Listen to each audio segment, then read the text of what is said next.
Dalam melaksanakan pendataan rumah lengkap se-Kota Pekalongan, pemerintah Kota Pekalongan melalui Dinas Perumahan Rakyat dan Kawasan Pemukiman atau Dinperkim menerjunkan sebanyak 116 orang tenaga pendataan dan pengawas rumah se-Kota Pekalongan. Pengerahan tenaga pendataan dan pengawas yang memegang peran penting dalam mendata kondisi rumah setiap warga di Kota Pekalongan melalui aplikasi Omahe Dewe ini ditandai secara simbolis dengan pengalungan atribut pendataan rumah lengkap oleh Sekretaris Daerah Kota Pekalongan, Sri Ruminingsi, didampingi oleh Kepala Dinperkim Andrianto, Kepala Dinkominfo Arif Karyadi, dan Kepala BPS Rahyudin kepada perwakilan petugas pendataan rumah penduduk dalam kegiatan launching pendataan rumah lengkap se-Kota Pekalongan tahun 2022. Berlangsung di Ruang Amarta Seda Kota Pekalongan, Kamis 1 September. Sekdaning, sapaan akrabnya, mengucapkan selamat dan semangat bertugas bagi para tenaga pendataan dan pengawas rumah penduduk di Kota Pekalongan yang terpilih melalui proses seleksi sebanyak 116 orang dari 200 orang pelamar. Pihaknya menekankan agar amanah dan tugas yang diberikan kepada para petugas pendataan rumah ini bisa dilaksanakan dengan sebaik-baiknya demi terwujudnya database perumahan dan permukiman di Kota Pekalongan yang valid, akurat, mutakhir, dan dapat dipertanggungjawabkan. Sehingga program-program pemerintah untuk masyarakat ke depan bisa lebih tepat sasaran.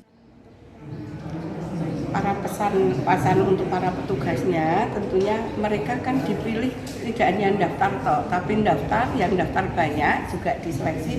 Yang daftar itu ada 200-an lebih tadi ya, yang diterima ini ada 105. Kami berharap ini dilaksanakan dengan sebaik-baiknya karena juga sudah dibekali pelatihan.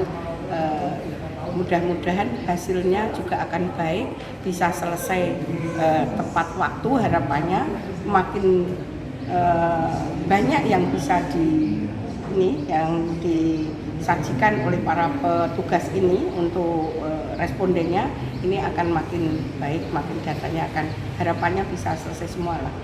Ya, kalau pesannya bagi masyarakat, karena pendataan ini tidak hanya berguna untuk pemerintah saja, tapi juga kepentingan masyarakat sendiri. Untuk itu mohon untuk partisipasinya agar bisa menerima tim dengan baik. Ini kami pesankan juga pada seluruh masyarakat melalui Pak Camat, Pak Lurah untuk mengawal terkait pendataan.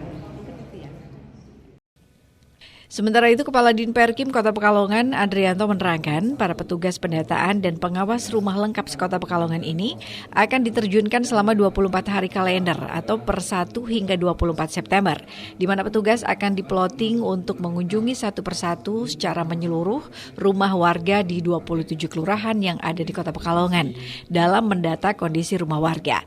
Hal ini meliputi luas rumah, jumlah kakak dalam satu rumah, sanitasi, kepemilikan tanah atau rumah, kondisi bangunan rumah, hingga kondisi lingkungan sekitar seperti persoalan sampah. Andrianto berharap tiap petugas pendataan rumah diharapkan dapat mendata 20 responden untuk bisa ditanya mengenai kondisi rumahnya. Sehingga dari jumlah petugas yang ada, maka akan diperoleh sekitar lebih dari 50.000 responden yang masuk. Sebenarnya aplikasi Omahe Dewe itu dipersiapkan pada tahun 2021 yang memang aplikasinya ini untuk pendataan rumah lengkap se-Kota Pekalongan.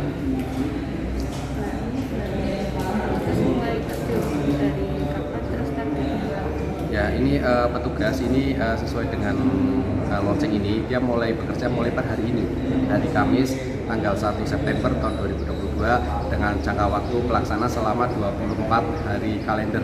Jadi harapan kami ini pada tanggal 24 September 2022 nanti, ini harapannya data semua sudah terkumpul. Namun apabila sampai tanggal 24 September 2022 belum terkumpul, nanti akan coba kami buka lagi kontrak yang tahap kedua sebagai untuk evaluasi. Sasaran pendataan ini nanti akan mendatangi seluruh rumah yang ada di Kota Pekalongan. Jadi di 27 kelurahan, karena ini sistemnya ini adalah menggunakan sistem pendataan lengkap pendataan lengkap se-Kota Pekalongan. Jadi bukan sampel ini, tapi ya kalau kami memang ini sensus sebenarnya, tapi tadi sudah disampaikan oleh Bapak Kepala BPS ini bahwa sensus ini hanya bisa digunakan oleh BPS saja. Jadi kalau yang menggunakan Kintana Akna, Batik TV melaporkan.